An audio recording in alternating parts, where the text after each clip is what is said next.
So this is the Panasonic AX at CeBIT 2013 for Ultrabook News. I'm Chippy. This is an extremely high-end convertible Ultrabook. First thing you might notice though is that the screen is on. Where's the battery? It's got a really interesting design here. There's a built-in battery of about 17 watt hours, which means you can take out the original battery and plot and slot in a charged battery like that, which is another 30 watt hours. So you're getting 47 watt hours total battery, but that's swap out capability, especially if there's an external charging dock for that battery, makes it really interesting.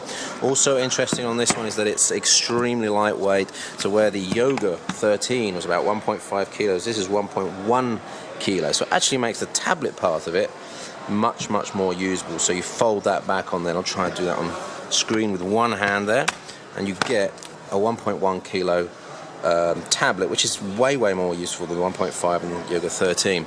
You've got that strange feeling at the back with the keyboard, of course, but that locks out, so there's no real problem there.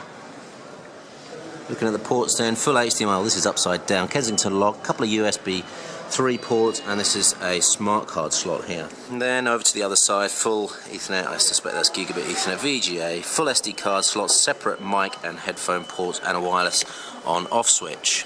Across the front, you've got the obligatory power button, rotate, lock, and volume up and down, which are needed for when you use it in tablet mode. Let's just flip up to that keyboard though. 11.6-inch design here means the keyboard is a little bit cramped, and so only a real long-term test on that keyboard will tell if it's good. It doesn't feel that fantastic on first testing, but this is something that needs to be tested out. It's full touchpad there with separate mouse buttons and hold button, which turns off the whole keyboard and mouse input section there.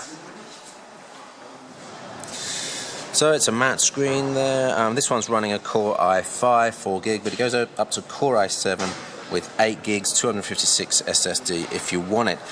Pricing for this though is pretty interesting. This is obviously part of the Toughbook range. Pricing starts at $1,800. We've seen one online retailer have it at, and goes all the way up to quite incredible $3,800 for a fully spec'd device. But remember, this is a Panasonic Toughbook, so people that have used Toughbooks in the past will know the sort of level of quality that's in this device. So yeah, for people that are in the field and want the ultimate in terms of sort of ruggedness and total portability and that hot swap battery, touchscreen, this really is quite something. Let me just check on the screen resolution for you. It's a matte screen, matte capacitive touch, which you don't find too often, but let me just get the resolution. I think it's going to be 1366 by 768, and it is 1366 by 768. So there it is, Panasonic Toughbook AX, the flip and twist style Ultrabook in 11.6 format, 1.1 kilos, and a very expensive price. My name's Chippy, CeBIT 2013. Thanks for watching.